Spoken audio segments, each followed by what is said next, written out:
Thanks to everyone for praying for my mom. And thanks to everyone who supported me financially. As Ryu moved his scythe threateningly again, Christine said, "Wait, please don't kill him." Christine's plea made Ryu halt his scythe. He didn't intend to kill him in the first place. Then Ryu inquired, "Why are you stopping me?" Christine replied, "His subordinates are fighting our comrades nearby. If we take him alive, it might stop the fight." Ryu inquired, "So, you want to use him as a hostage to end the fight?" She said, "Please, I'm worried about my comrades." Seeing her earnest plea, Ryu had no choice but to lower his scythe, and he said to himself, "The fight is already over, though." With his clairvoyance, Ryu had already assessed the situation on the other side. The followers of the Saintess had been defeated. They were all killed, leaving only about 170 of the necromancer's followers. Unaware of this, Christine still believed she could save them. Ryu nodded, pretending to grant her request, and said, "If you insist." Then a warm light emanated from his hand, enveloping the necromancer's severed stumps. The blood that was gushing out like a faucet stopped, and the necromancer's complexion, which was at the brink of death, eased. The emergency treatment saved the necromancer. Ryu said, "I'll show mercy and spare your life. Next time, you better watch your mouth when you meet someone new. You might run into a psycho like me." Even though he had regained consciousness, the necromancer didn't think of responding. He was only thinking about reattaching his limbs when he got the chance. Ryu said, "You won't need this anymore, right?" To prevent any useless thoughts, Ryu burned the remaining severed limbs. Seeing his chance fly away, the necromancer's face turned pale.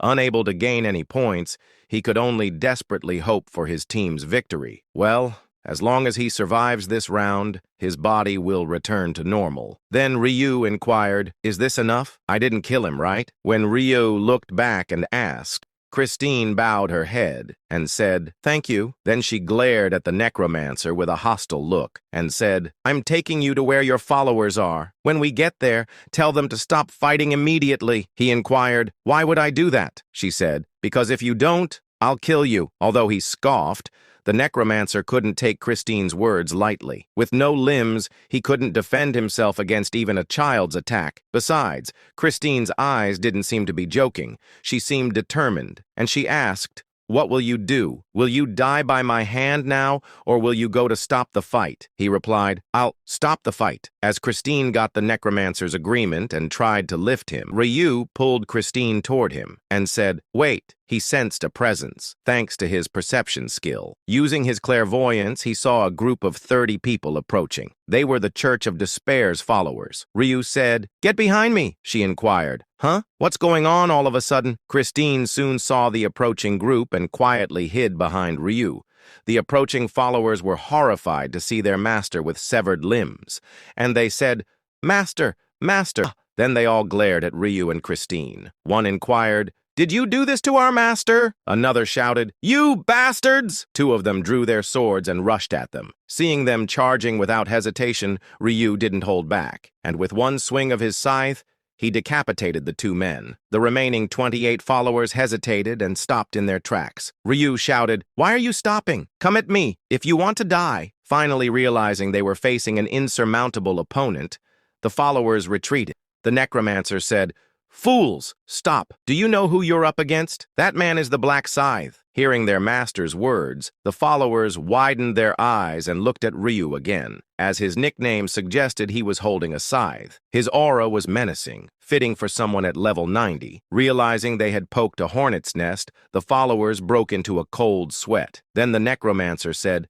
"You, come and carry me." One of the followers carefully lifted the necromancer's torso. The necromancer inquired, "Why are you here?" He replied, "We came to inform you that the battle has ended." Christine interjected, "The battle has ended? What do you mean?" The necromancer answered on her behalf, "It means your comrades are all dead." Christine opened her mouth in shock and inquired, "The 100 followers had been killed by the church?" Then the necromancer inquired, "What about our casualties?" One replied, "About 45 injured and 30 dead." Considering they had faced 100, their losses were surprisingly small. Although he was tempted to praise his followers, The necromancer held back his words. If the Black Scythe suddenly got offended, he might change his mind, and he said to himself, "One wrong word and I could be dead." Gulping, the necromancer cautiously spoke while watching Ryu's reaction. "As you can see, it's over. There's nothing more I can do. So please let me," Ryu said coldly. "Just get lost already." Turning his head slightly, Ryu saw the saintess, dejected by the loss of her comrades. The necromancer said to himself, "Even though I didn't kill the saintess, I succeeded in dismantling her faction." Having achieved his goal, this was a satisfactory outcome, and he said, "Let's go." Following the necromancer's orders, they left without hesitation. No one foolishly suggested revenge. Seeing their master reduced to such a state, how could they even think of revenge? Everyone knew they couldn't defeat the Black Scythe, even if they all attacked at once. After they left, silence fell between Ryu and Christine. Christine, still in shock from the loss of her comrades, couldn't snap out of it, and she said, "Because of me, everyone died, because of me." Although they were her followers, she never treated them as subordinates. She treated them as equals, as comrades, as Douglas described it. It was a relationship for mutual benefit, but they had faced life and death together. She said, "But now, just because of me," she wanted to cry, but no tears came out. Then Ryu inquired, "Hey, what's your nickname?" She replied, "Chrissy." Ryu said, "Right, Chrissy. I can guess what's going on. Losing comrades who followed you must be tough. You might even feel like it's all your fault." She said, "It's not that I feel like it. It is my fault. If it weren't for me, none of this would have happened." Ryu said, "If you look at it that way, there's no end to it. What if that necromancer guy wasn't there in the first place? Or what if this survival game didn't exist at all?" Christine listened attentively to Ryu's calm voice, and she inquired, "So, it's not my fault?" Ryu replied, "Exactly. Did you forcibly gather those people to follow you?" Christine shook her head. Ryu added, "No, right? They approached you first. If you look at it that way, it's not your fault at all. They chose their own path by deciding to follow you. So don't get too emotional and don't blame yourself. There's nothing as foolish as driving yourself into a corner by worrying about the past. So..."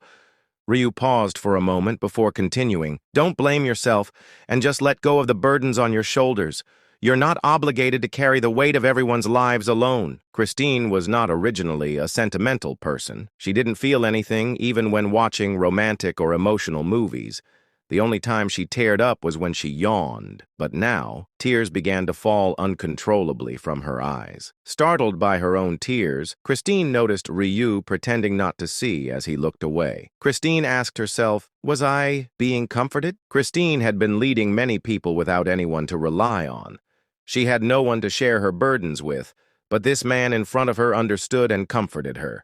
It was both surprising and reassuring to find someone who understood her feelings. Then Ryu inquired, "Was it unnecessary interference on my part?" She replied, "No, it's not that.